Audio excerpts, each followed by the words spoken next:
Welcome everyone, once again, now that we are streaming live and I actually have a microphone on. I do want to thank the musicians, Jacques, Emery, Jim Denley, Romy, Caen, for that opening music and soundscape. We're really happy to have them here to set the stage for this evening's event. And I mentioned before, we are going to be talking about landscapes and to have soundscapes at the start. You'll see towards the end how we start to talk about some collaboration across disciplines, and this really gets at that. My name is David Schlosberg. Welcome, everyone. I am the director of the Sydney Environment Institute. We are delighted to have you all here, either in person in the Great Hall or virtually tonight streaming for the Sydney Environment Institute Keystone event of the year, the 2021 Iain McCalman Lecture, presented by Dr. Dalia Nassar. To start, before we go, I do want to introduce Yvonne Weldon to welcome us to country. Yvonne is a Wiradjuri woman and chairperson of the Metropolitan Local Aboriginal Land Council. Yvonne.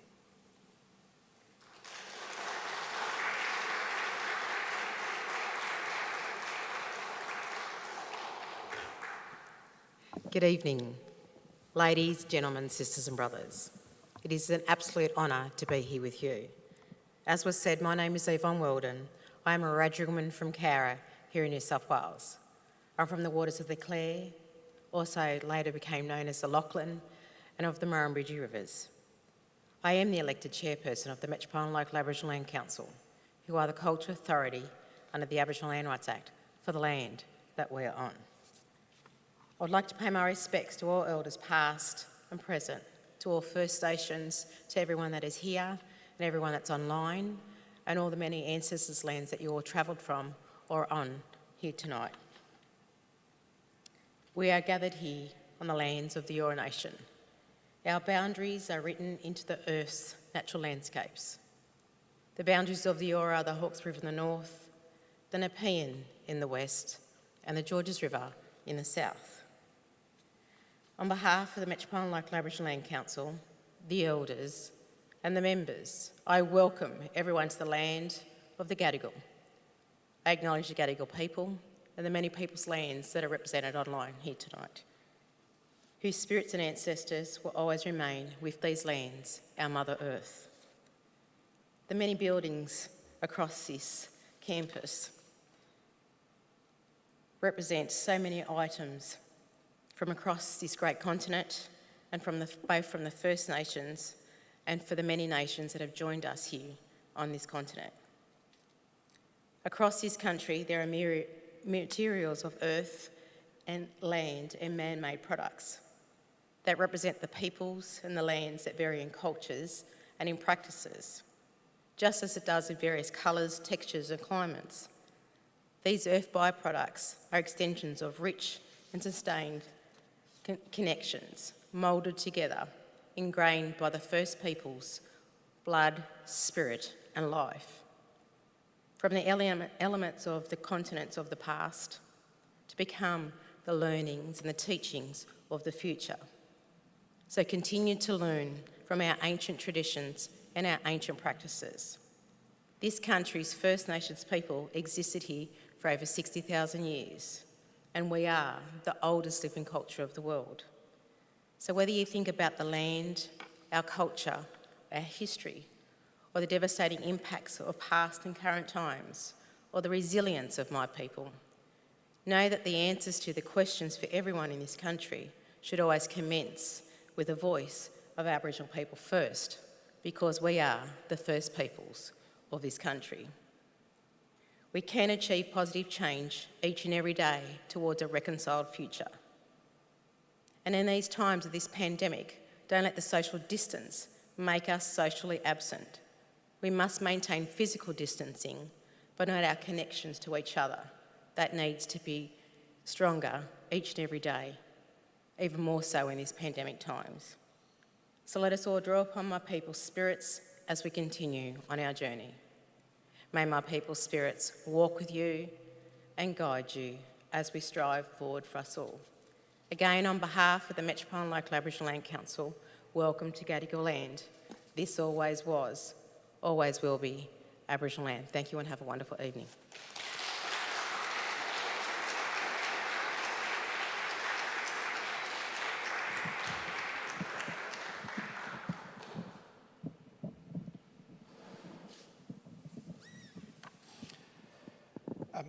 Thanks to Yvonne. We always love having you here. And I have to say, over the past year, I have seen you many times on Zoom.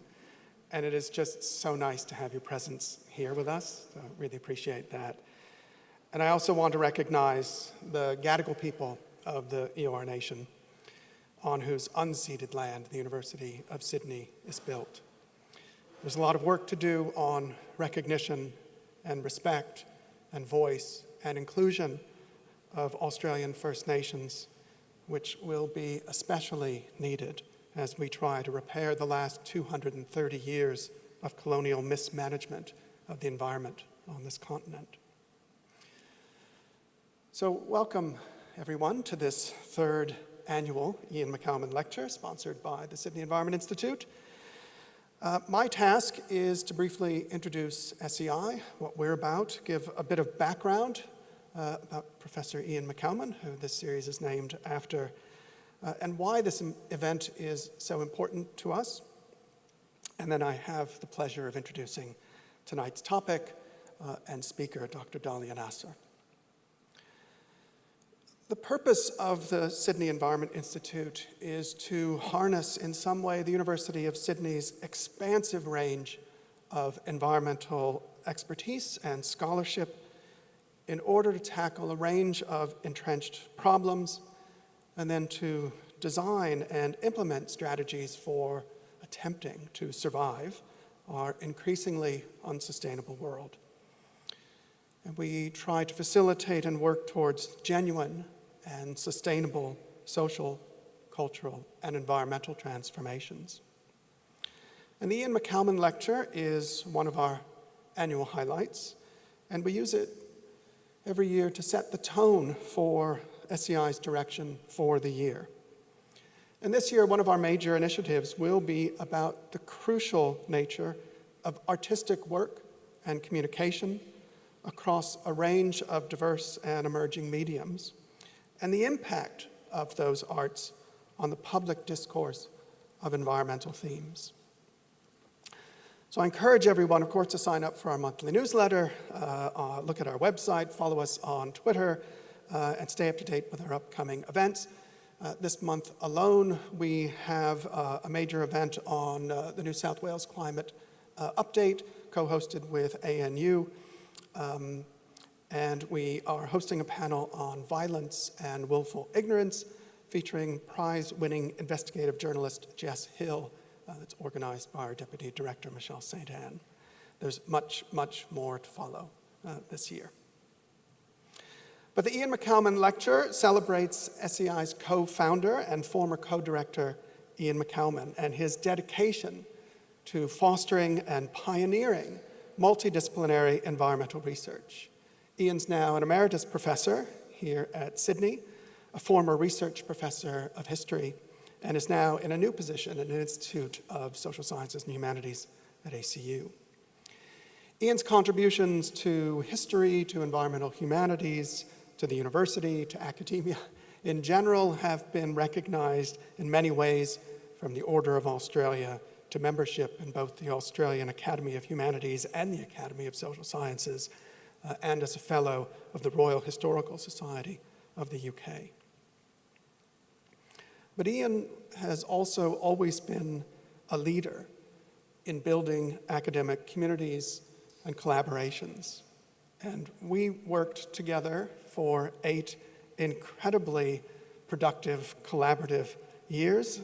And I've said before how fortunate I am that Iain finished this part of his career with SEI, and how proud I am that Iain describes the development of the SEI as the highlight of his career. So all of that makes fairly straightforward and simple why it is that we honor Iain with this annual event in his name. And this annual lecture, the Iain McCalman Lecture, aims to highlight in particular early career and mid-career researchers who represent, as Iain does, work that crosses disciplinary boundaries and aims to impact scholarship and public discourse on key environmental issues. And we think this annual lecture is a fitting tribute to Iain and to the scholars who embrace this difficult but crucial space that he helped to forge. A wild year ago, we were in this same room, a little bit of a larger crowd at that point. And I think, well, we were all reeling from the impact of the bushfires. I think I was still on 2 different inhalers trying to deal with the smoke-induced asthma. And I talked a bit about our own grief and the willful ignorance that led to the conditions that made the fires and the smoke and that point in our lives inevitable.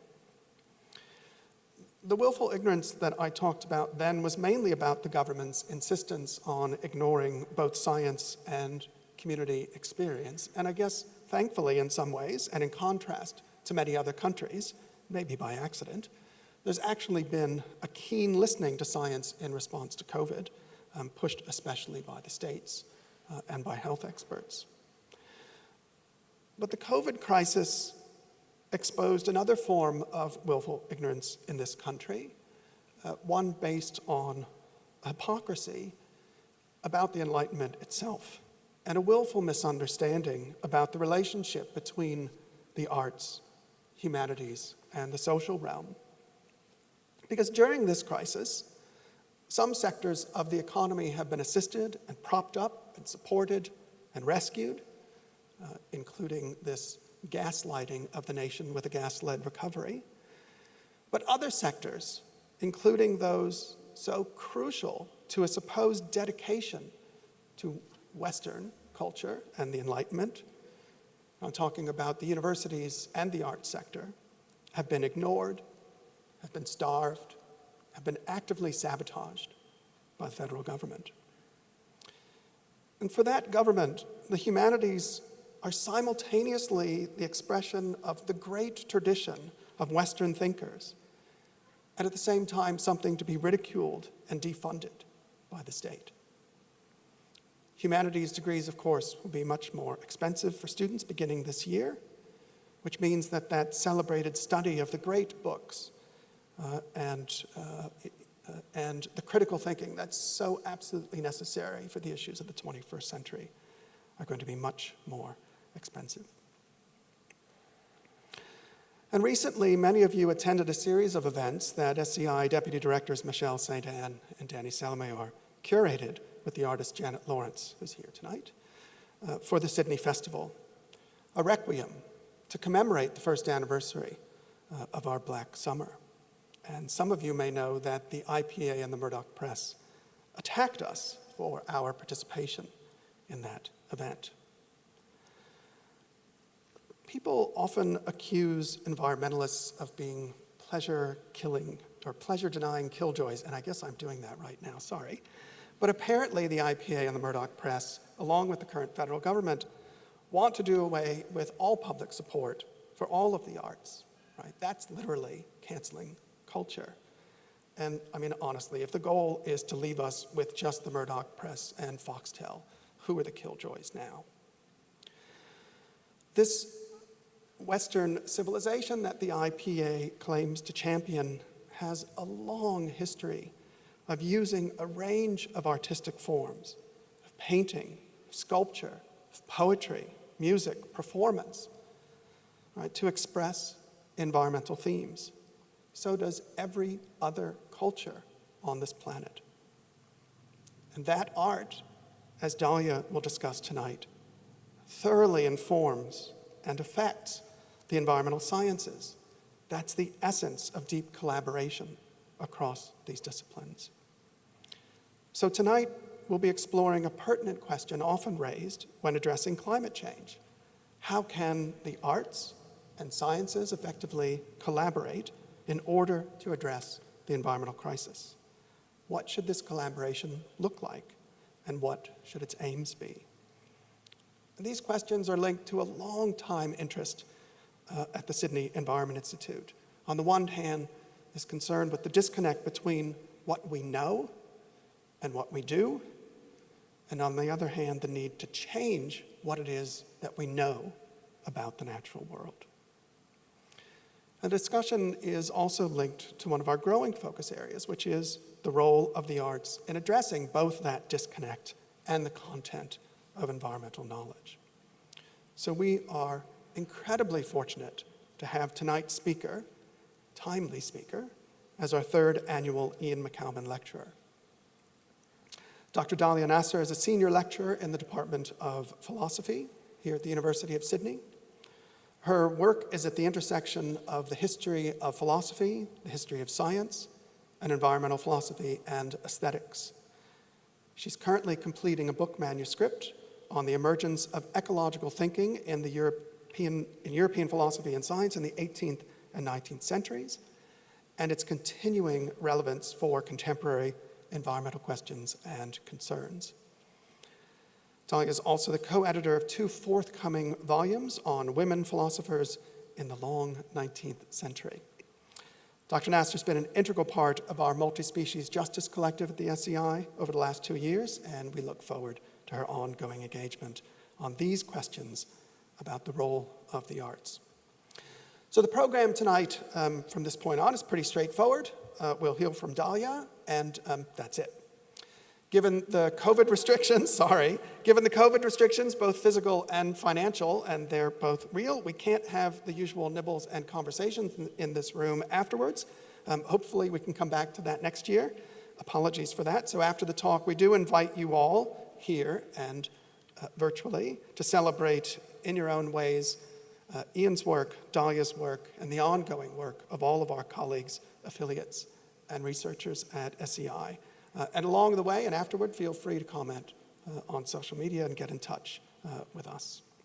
So it is now my great pleasure to welcome Dr. Dalia Nassar to deliver this year's Iain McCalman Lecture.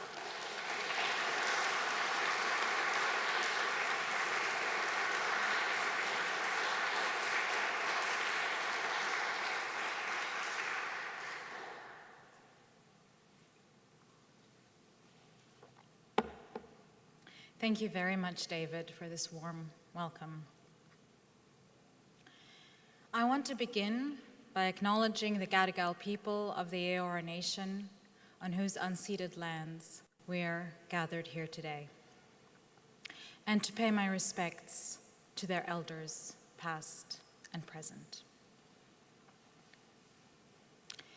I am deeply honored to be giving the 2021 Iain McCalman Lecture, a lecture named after one of my favorite people at this university and perhaps in the world. I am grateful to the Sydney Environment Institute for all the thought and effort that has gone into making this possible, and I am grateful to you for being here today. The environmental crisis is perhaps the crisis of our time, and the greatest crisis that humanity has ever faced.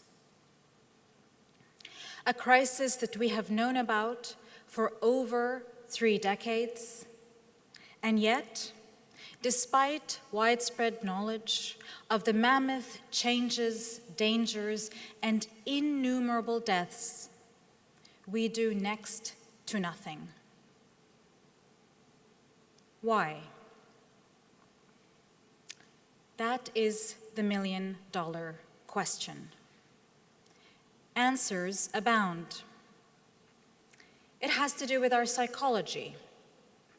We simply cannot act in the face of a crisis this large.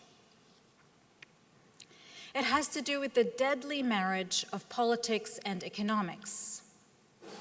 So long as short-term profit is nigh, long-term thinking is impossible. And perhaps more fundamentally, it has to do with the fact that we have failed to fully comprehend the meaning of the crisis. For the ecological crisis is not only a biophysical crisis, but also, and as the question implies, a crisis of knowledge. We know, and yet we do not act. It is as if we know, but don't really know. Our knowledge doesn't move us. This tells us something. It tells us that the environmental crisis challenges not only our most trusted concepts, ideals, and norms, but also the very way we know. It tells us that knowledge as it is currently practiced is inadequate, problematic, and even dangerous in a time of crisis. It also tells us that we must join the efforts of the natural sciences with those of the human sciences. We must find a way to bring together, even integrate, the disciplines that investigate the world out there with those that investigate the images, metaphors, and concepts that structure knowledge and determine the relation between knowledge, behavior, and action. But what should this joining of the arts and sciences look like? And how can this collaboration bring about a new mode of knowledge, one that translates knowledge into action? My aim today is to venture an answer. In 1973, the environmental philosopher Iain Nassar drew an important distinction between shallow and deep ecology. While shallow ecology aims for sustainable development with a view to preserving the status quo of capitalist society into the future, deep ecology calls for a fundamental transformation in our whole attitude towards the more than human world. A transformation of our norms, practices, institutions, and ways of life. With a nod to Iain Nassar, I wish to distinguish two forms of collaboration between the arts and sciences: shallow and deep collaboration. Shallow collaboration maintains the status quo of distinct disciplines. The disciplines continue to work within their boundaries and only collaborate at the end of their separate efforts. While the natural sciences address the biophysical aspects of the environmental crisis, the arts address its psychological, sociological, and normative aspects. The sciences deliver knowledge about extinction or climate change, while the arts make this knowledge tangible and engaging to a public that is uninterested, lethargic, or overwhelmed.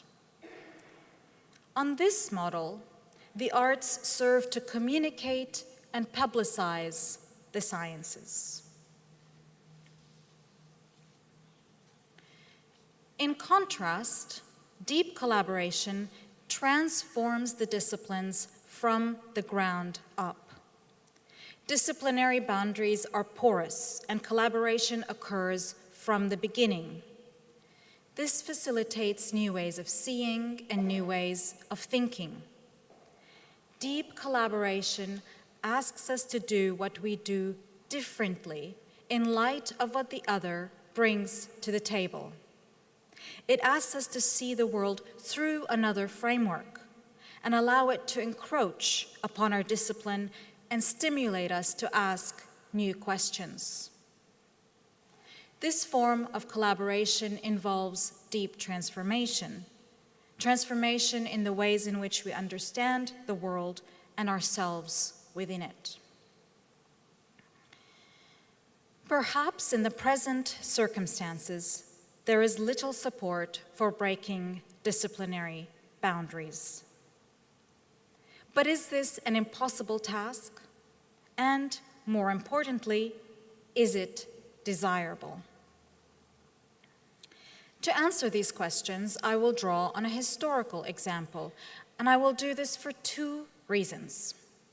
First, I want to convince you of the possibility of this form of collaboration by showing you that it happened and how it happened. As modern science emerged and achieved increasing significance in Europe, the distinction between the arts and sciences was not always or even generally relevant. Often the same person who undertook experimental and observational work was also engaged in philosophy, poetry, or the visual arts. The two tasks were not regarded as opposed, but as part of one project. From the Renaissance to the mid-19th century, so-called scientists employed methods that we now associate with the arts. They sought to interpret nature in the same way that one interprets a historical or literary text. They used illustrations and travel writing to extend their understanding of geography and plant and animal distribution. And they drew on various artistic media to describe and categorize living beings. By considering how the methodologies of the arts played a crucial role in the emergence of scientific insights, we will see that deep collaboration is not only possible, but also generative of new forms of knowledge. This leads to the second reason. Today, we assign the natural sciences the task of determining the world out there, while to the humanities, we assign the task of investigating the world in here, the emotive, subjective, and distinctly human. But if historical examples show that this division of labor is relatively recent, then we have to ask ourselves, do we want to maintain it? And if not, why not? Is it desirable for the natural sciences to be interested in feelings, lived experiences, and ethical norms? And is it desirable for the arts to generate new insights into the natural world? The answer, I believe, is yes. And it is precisely when this happens that deep collaboration is realized.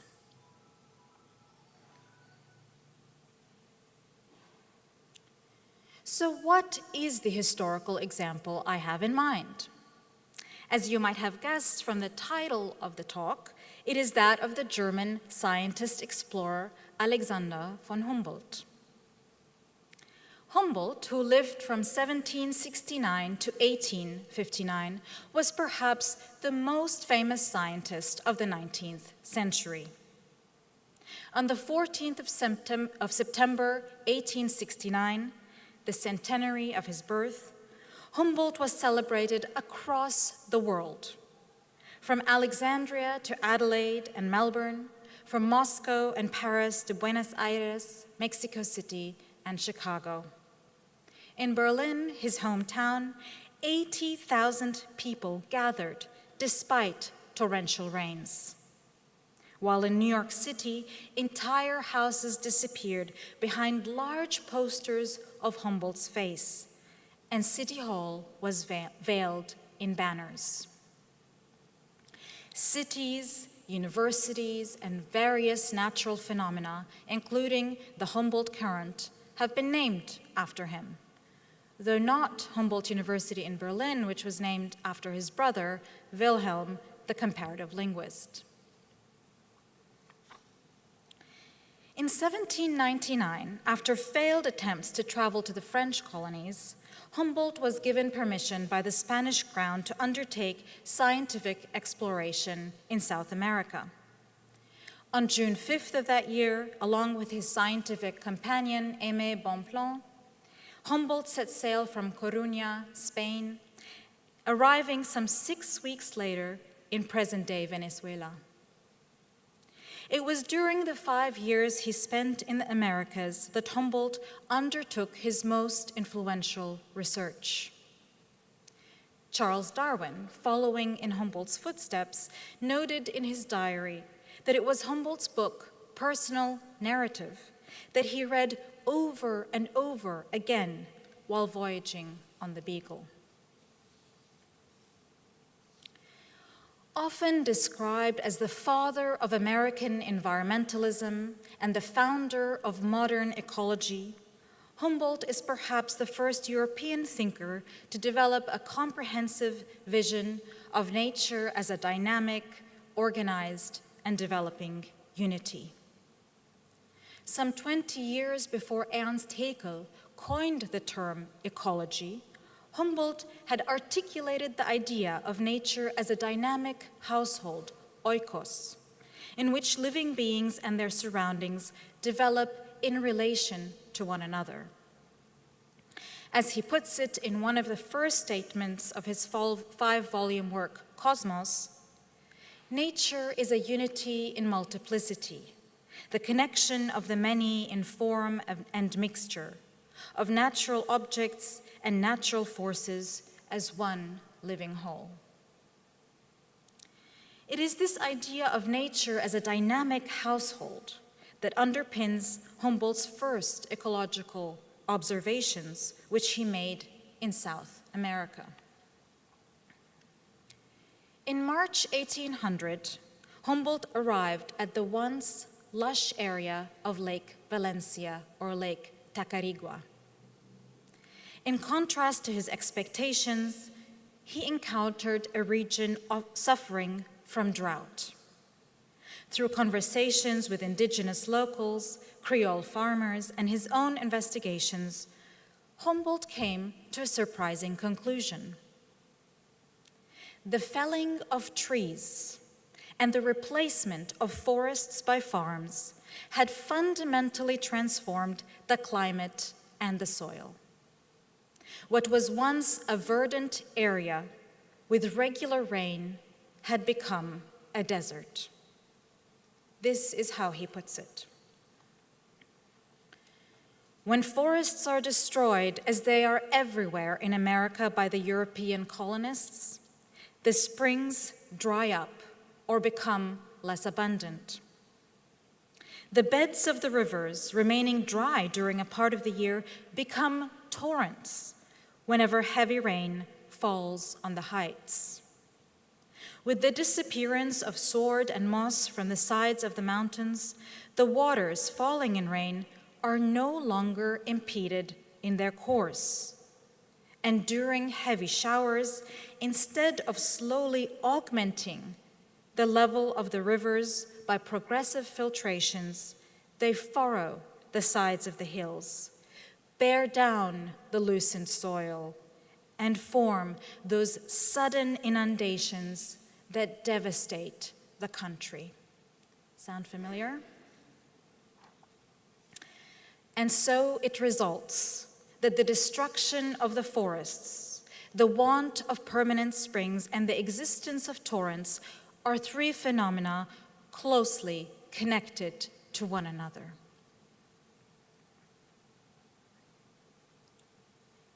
In this statement, which had a profound impact on environmental policy in the United States, Humboldt pointed to 2 crucial but hardly recognized facts: the influence of trees on the environment and the influence of humans on the environment. While Humboldt's predecessors had recognized that living beings are affected by their environments, they had not considered how living beings themselves affect their environments. That is, how living beings, including humans, fundamentally transform the climate, soil, plants, and animals of a region. Humboldt's insight was radical for his time. What is surprising is that his insight remains radical today. although it might appear to us as entirely straightforward, we continue to find it extremely difficult to conceptualize the dynamic relationship between living beings and their environments. As biologist Sonia Sultan puts it in her 2015 book, Organism and Environment, while conceptualizing the relationship between organisms and their environments is pivotal for both ecological and evolutionary investigations, it remains the case that in both disciplines, this relationship is generally seen as an interaction between separate entities, in the sense that an individual whose traits are internally, that is, genetically determined, confronts an externally defined and measurable environment.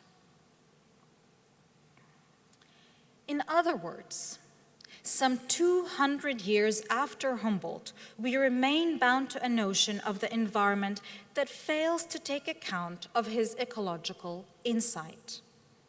For what he saw is that the environment is not a stable backdrop for animal and plant activity, but an ongoing dynamic collaboration between living beings and their surroundings.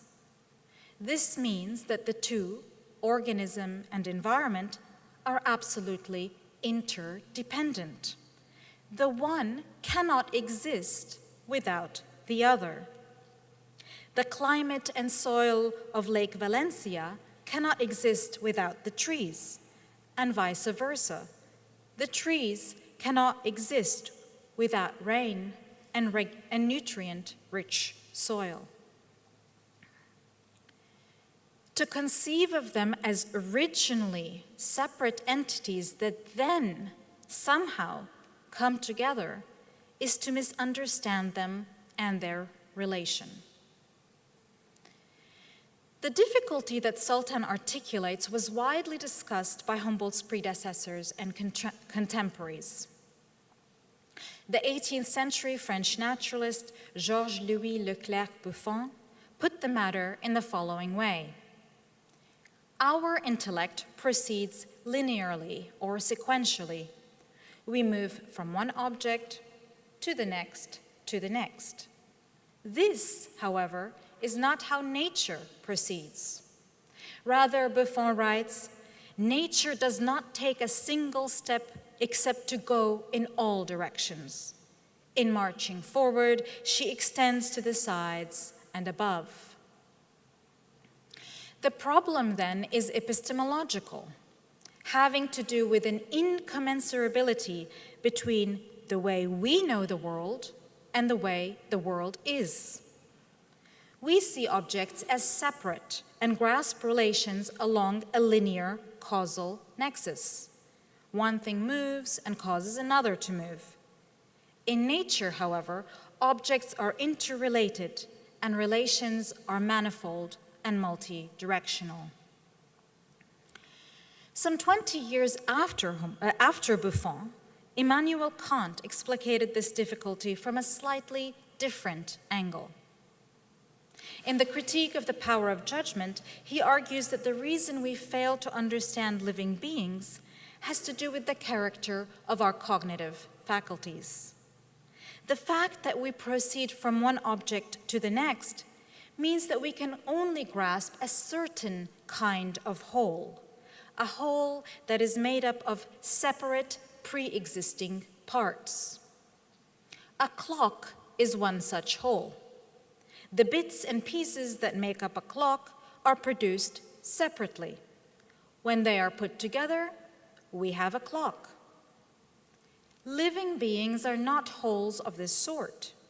Their various parts, the hearts, lungs, veins, and so on, do not emerge separately from one another, but they emerge in relation to one another and as parts of a living body. Think of the formation of an embryo. This means that the structure of a living being is decisively different from that of a clock. The living being is not the outcome of separate parts that are brought together to make a whole. Rather, the parts can only exist in relation to one another within the context of the organism as a whole. This reveals a certain circularity in the structure of living beings. The parts exist only through the whole, and the whole exists only through the parts. And this circularity, Kant concludes, makes it impossible for us to properly grasp them. In short, our cognitive tendencies lead us to apprehend the world as composed of separate objects whose relations are exclusively linear. And so, whether we are speaking of the relations between the parts of an organism or the relations between organisms and their environments, we separate that which is existentially and biologically inseparable. The question then is, how did Humboldt come to see organisms and their environments as a dynamic collaboration? How did he come to recognize that a particular environment does not pre-exist its inhabitants, and that the inhabitants do not pre-exist the environment? In January 1806, Humboldt delivered his first lecture after returning from South America at the Prussian Academy of the Sciences in Berlin. There, he offers insights into his methodology and the knowledge he gained during his travels. Titled Ideas for a Physiognomy of Plants, the lecture introduces Humboldt's audience to a new way of looking at nature, a way he calls physiognomy. Just as we discern a person's character through their gestures, body language, and expressions, so the physiognomist of nature, the new scientist that Humboldt wants to establish, discerns the character of a landscape through the expressions and gestures of plant and animal life. Accordingly, the physiognomist of plants is interested in those aspects of a plant that make the greatest impression on the viewer. Whether it attains to great heights, like palms, or twists and turns, like lianas, whether its leaves are broad, like those of the banana tree, or narrow, like conifer needles. To elucidate the task of the new scientist, Humboldt looks to the landscape painter. Like the landscape painter, the physiognomist is interested in the overall impression that a landscape makes, in those expressive aspects which give the landscape its unique character. In contrast to a botanist, who aims to categorize, distinguish, and separate plants, the physiognomist, like the landscape painter, binds them together. This means that the physiognomist must not see separate trees or distinct species. Rather, they must see trees in relation to one another, see them as members of a forest, and see the forest in them. To give his audience a concrete sense of what he means, Humboldt considers the diverging ways that a painter and a botanist treat leafy hardwoods. While the botanist distinguishes different hardwoods, oak, beech, walnut, the landscape painter allows them, as Humboldt puts it, to run one into the other, portraying them as members of a forest. This is because the painter is interested in capturing the overall impression that hardwoods make on the viewer, an impression that is connected to the fact that the different hardwoods grow in relation to one another and together form a distinctive forest. Trees, as you may know, take on different forms depending on where they grow. Consider the oak, one of the most beloved leafy hardwoods. A solitary oak growing on a hill looks decisively different from an oak growing in a forest. The crown of a solitary oak spreads out in all directions, eventually achieving a dome shape. By contrast, the forest oak develops a small crown, and its growth is patterned on the growth of the other trees in the forest. An oak in a hardwood forest is an expression not only of the individual tree or the species oak, but also of the forest itself. The forest is not outside the individual oak tree, but literally inscribed in its very form. Just as the trees express the forest, so also the forest expresses the trees. The kind of forest it is, whether it is cool and humid or temperate and dry, whether its soil is nutrient-rich or poor, how much carbon it stores and how much rain it receives, depends on its particular trees.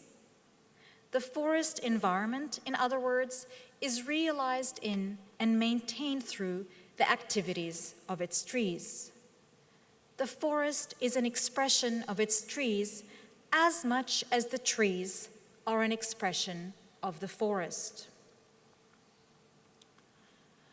By working with form, expression, and gesture, the landscape painter captures this relationship and thereby presents trees and forest, organism, and environment as interdependent realities, as beings that emerge with and through one another. In this way, landscape painting overcomes our cognitive tendency to separate entities that are internally connected and to conceive of relations in purely linear or sequential terms.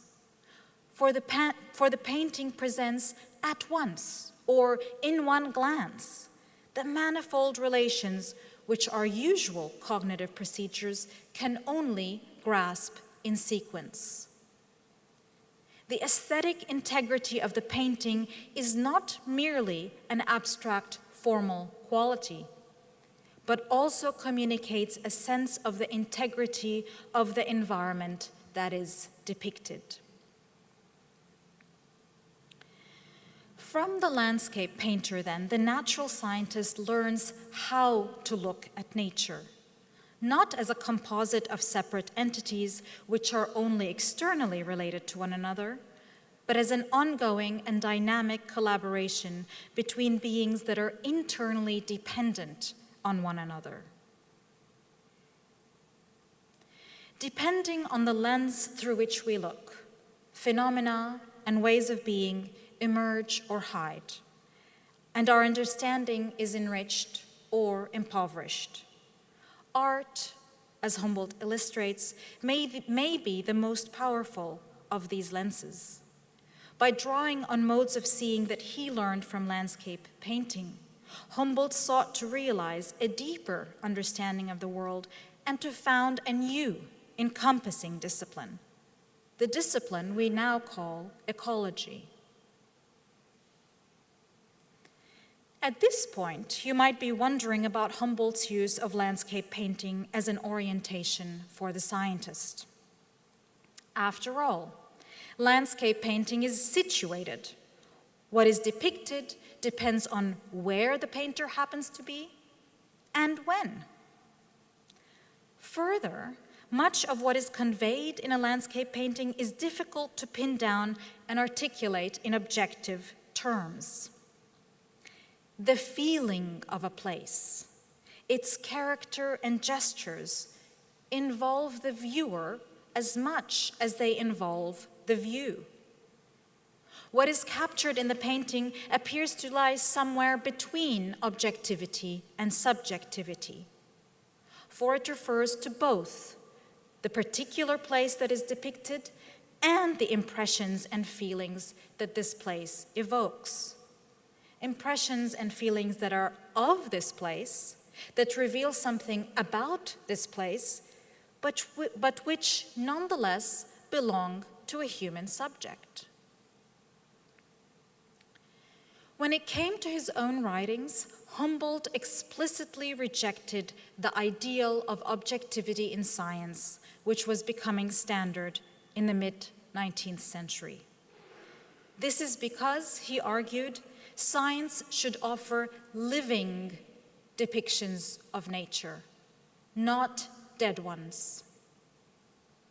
That is, depictions that draw on feeling and imagination in order to deepen understanding. This does not mean turning away from truth. Rather, like landscape painting, Humboldt's writings facilitate an encounter with the world, which, on the one hand, allows natural phenomena to express themselves to an attentive observer, and, on the other, engage the observer, thereby revealing to her her own involvement. The lecture Humboldt gave in Berlin in 1806 was published 2 years later in a collection of essays titled Views of Nature. In the preface, he explains that his aim is to join a literary with a purely scientific goal, such that each essay has both aesthetic and scientific ends. Like landscape paintings, the essays portray an aspect of nature: steppes and deserts, waterfalls and rivers, jungles, and so on. But unlike landscape paintings, which capture a region through visual devices, the essays draw on all of our senses.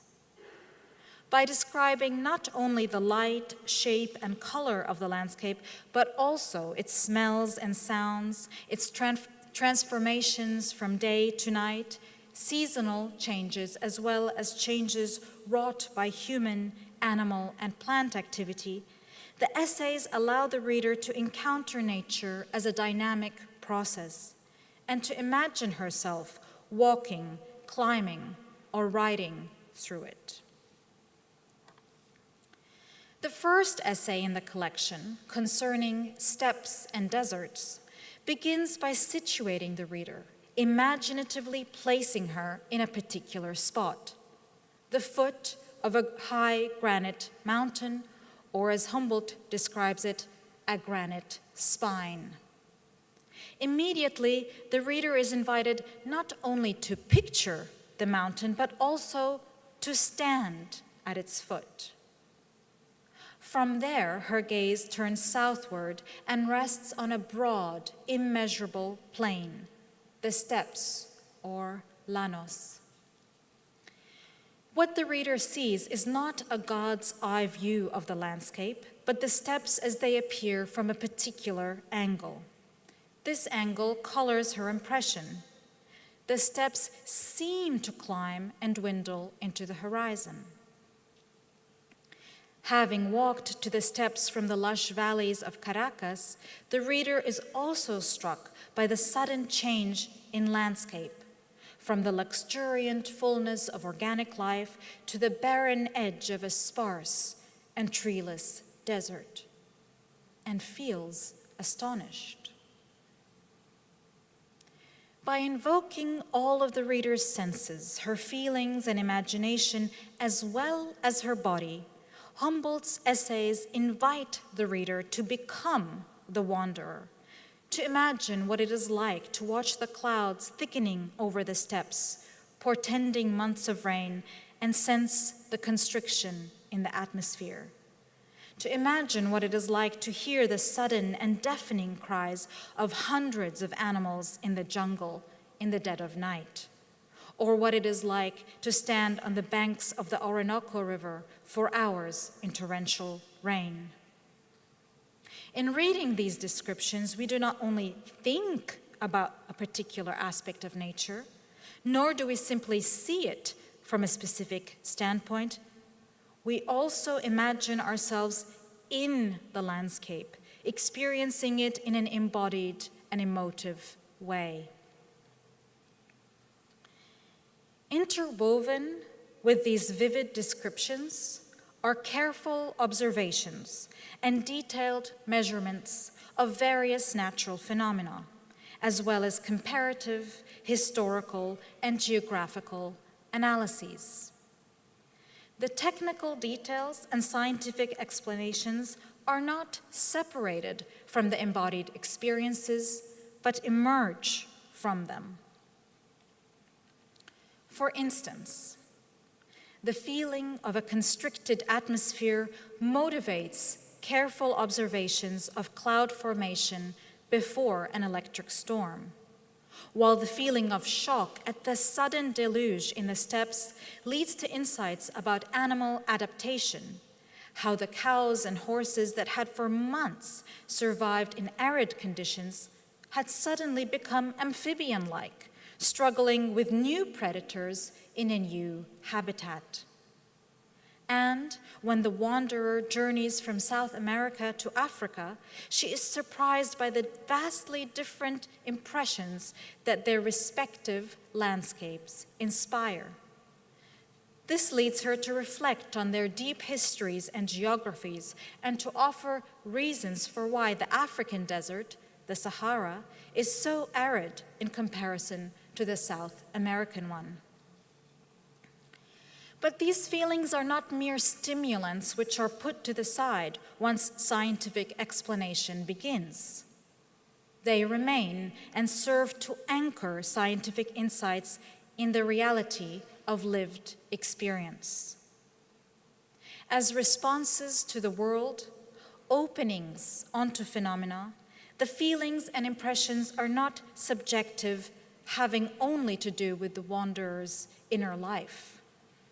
Rather, in the same way that a landscape painting conveys the character of a region by conveying its expressive forms, so these feelings and impressions reveal something about the phenomenon. The astonishment that we feel in suddenly gazing on the vast, barren steppes has to do with their stark difference in character from the lush valleys, while the sense of constriction before an electric storm reflects the heaviness of the air, the sudden closeness of the horizon, and the intensifying clouds. In and through these feelings, the landscape expresses itself to the attentive wanderer, and thereby ceases to be a mute, indifferent object. But just as feeling anchors scientific reflection, so reflection informs and shifts feeling. In reflecting upon the adaptability of animals in the flooded steppes, for instance, shock becomes wonder. Throughout, feeling and reflection enable, expand, and transform one another. This is perhaps most vivid in Humboldt's description of the so-called practice of horse fishing, where wild horses are corralled into a pond filled with electric eels. The idea is that in electrocuting the large animals, the eels will exhaust themselves and can then be easily caught. In the instance Humboldt describes, horse fishing was undertaken on his bidding, as he was fascinated by the phenomenon of animal electricity. To begin with, we sense a certain excitement and curiosity in connection with the strangeness of the phenomenon of electric fish.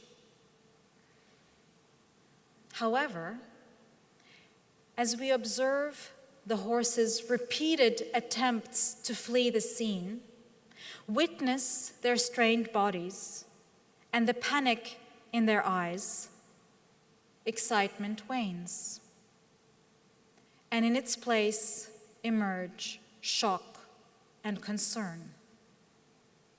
What we feel disrupts the narrative, and as we read the essay's final paragraphs, the panic in the horse's eyes and the feeling it evokes haunt our reflections. In this instance, feeling challenges and expands thinking. It challenges us to think again and think more deeply about human actions and their value, animal suffering and its need. What we find in Humboldt's essays, then, are scientific works of art, however contradictory this term might at first appear. Works in which feeling and thinking are in the service of one another, where each is willing to be challenged, expanded, and transformed by the other. Feeling is not a mere means by which to communicate the data that Humboldt had collected. Rather, it inspires, shapes, and transforms intellectual and moral consideration, as it is also shaped and transformed by them. Humboldt's essays thus reveal to the reader a different way of being in and understanding the world, a way that is not neutral and detached, but passionately involved in and affected by a dynamic world. And they do this not purely theoretically, by addressing the reader as a sensing, feeling, and thinking being, as a whole self. The essays generate and enact this richer way of being in and knowing the world.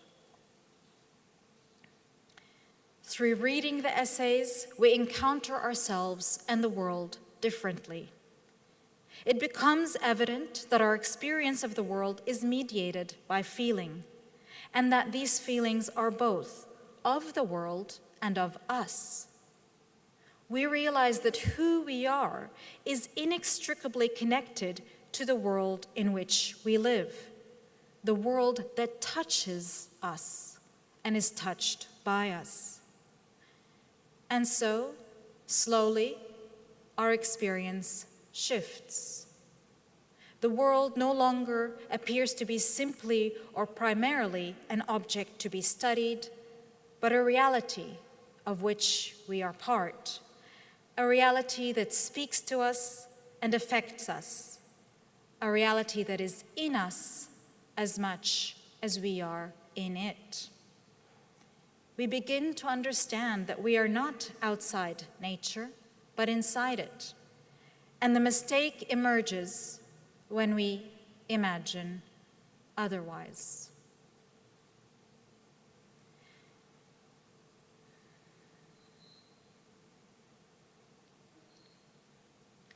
Just over a year ago, as fires raged across Australia, Danielle Sellemeyer wrote a series of essays for the ABC, in which she describes her experience of the fires that threatened her home in the Southern Highlands and took the life of Katie, one of the 2 pigs she cares for. On New Year's Eve, with her home in peril, Dani made her way to Sydney, only to be shocked by the celebratory mood in the city.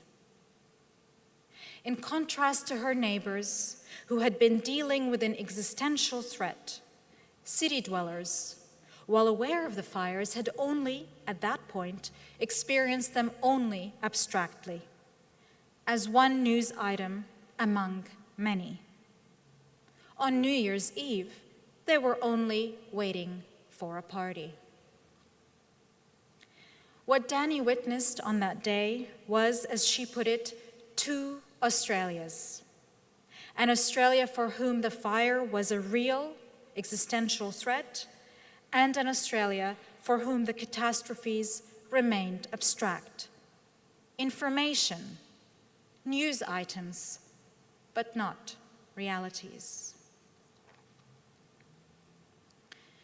The environmental crisis is a crisis of knowledge, but also of sense and imagination, or more specifically, of the separation of knowing from sensing, feeling, and acting, and the separation of the natural sciences from the arts.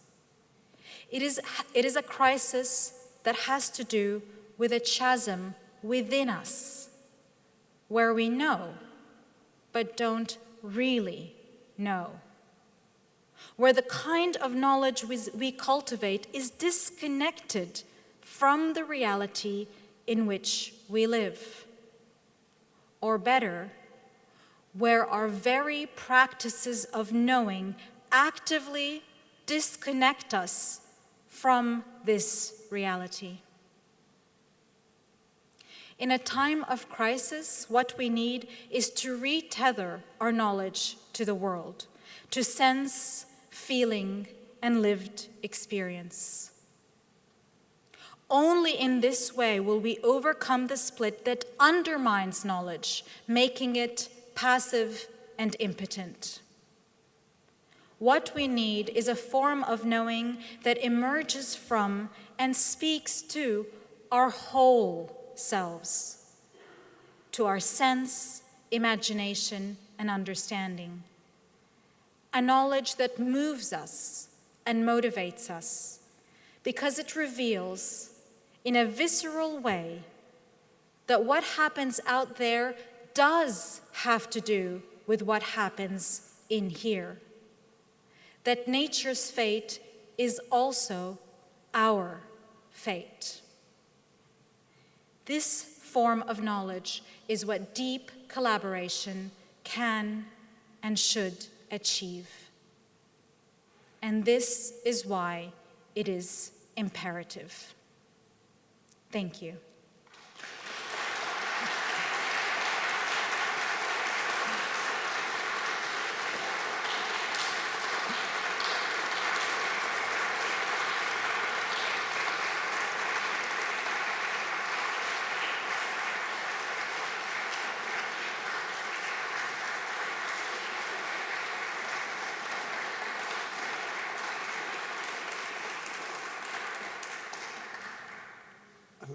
Thanks, Dalia, for that crucial, important, beautiful, almost romantic talk. And as I said at the beginning, these events and these talks are meant to stimulate the way that we're going to think and some of the ideas that we will pursue over the course of the year. And it really is a great way to set us off. So thanks for that. I guess we have we've got a year to talk about this, but it always strikes me when we talk about someone like Humboldt, how someone at this point in time in the 19th century comes to this realization about an idea of nature that in this country had been lived for tens of thousands of years already. And I wonder if that time in South America, whether there was any kind of influence of indigenous ways of life, or whether all he experienced was the devastation and the separation of indigenous peoples from life that came with colonization. So there are a number of issues for us to talk about in terms of the way of thinking, of course, and of the history, and of that history as it relates across cultures as well. And the first time I read this, I thought that we do have to think and be like Humboldt and be affected by the landscape painter. And then we also have to be like the landscape painter, of course, and think in this way and be like the artists that impact environmental science and thought alike. So thank you, and I look forward to talking more about this. Of course, in closing, I just get to do a lot of thank yous because that's my job, but it's also crucial because of the people behind what it is that we do at the Institute. So I do want to thank again our incredible musicians who opened the evening, Jacques, Emery, Jim Denley, and Romy, Caen. The videographer, of course, who makes all of our selves look good and makes the stream happen. That's Nat Fay. Our incredible staff at the Sydney Environment Institute, led by our Deputy Director, Michelle St. Anne. Thank you, Michelle. Along with Eloise Fetterplace, who's here somewhere, Genevieve Wright, Liberty Lawson, and our new Deputy Director, Danny Salamayor. I have never, in my 30 years in the Academy, ever worked with a more talented, dedicated, and collaborative group of people before, and they do absolutely amazing and productive work every day and I do try and thank them every day. Thanks also to all of the researchers in the SCI community across campus, and to all of your important work, individually, but more important, collaboratively with us. Thanks to Iain for his inspiration again, and for his co-founding of this thing. And thanks, I always have to say, to our funders and overseers in the DVCR's office, Duncan Iveson, who made this possible as well, Laurent Rivery, Kimberly De La Cruz Odom. And thanks as well to all of you who actually came here. We're in person, we're actually together in a space, and I'm really sorry that we can't just sort of gather and eat and drink as we usually do, but A, we're not allowed, and B, we can't pay for it, so sorry. And all of you online, you're not missing anything after this, so go and have your drink as well. But thank you all, thank you for the viewers online.